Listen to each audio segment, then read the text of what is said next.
السلام علیکم۔ زنا یا کسی بھی قسم کے غیر ازدواجی جنسی تعلق کا براہ راست مردانہ کمزوری پیدا کرنے پر کوئی طبی ثبوت نہیں ہے۔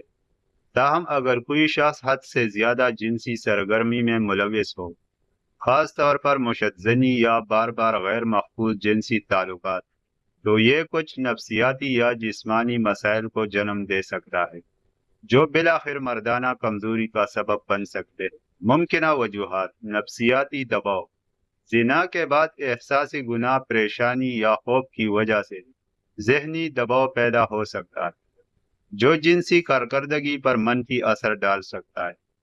حد سے زیادہ جنسی سرگرمی: اگر کوئی شخص بہت زیادہ جنسی عمل کرتا ہے تو وقتی طور پر جسمانی تھکن یا حساسیت میں کمی ہو سکتی ہے۔ جنسی امراض: غیر محفوظ زنا کی وجہ سے جنسی طور پر منتقل ہونے والی بیماریاں یعنی جیسے سوزک، سفلس یا ہرپس ہو سکتی ہے جو بعض اوقات مردانہ کمزوری کا سبب بن سکتی ہے۔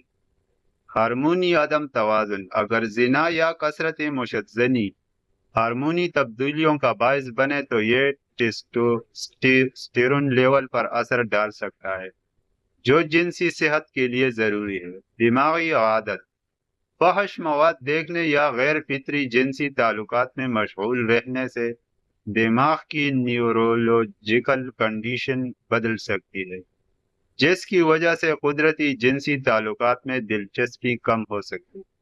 نتیجہ: اگر زنا کی زیادتی ذہنی دباؤ، جسمانی تھکن یا دیگر منفی اثرات پیدا کر رہی ہے تو یہ بالواسطہ طور پر مردانہ کمزوری میں کردار ادا کر سکتی۔ تاہم اس کا مطلب یہ نہیں کہ زنا بذات خود ہر مرد میں مردانہ کمزوری پیدا کر دیتا ہے۔ صحت مند طرز زندگی، متوازن غذا اور نفسیاتی سکون برقرار رکھنے سے جنسی صحت بہتر رکھی جا سکتی ہے۔ مزید اس طرح کی ویڈیو دیکھنے کے لیے ہمارے چینل کو سبسکرائب ضرور کریں۔ شکریہ۔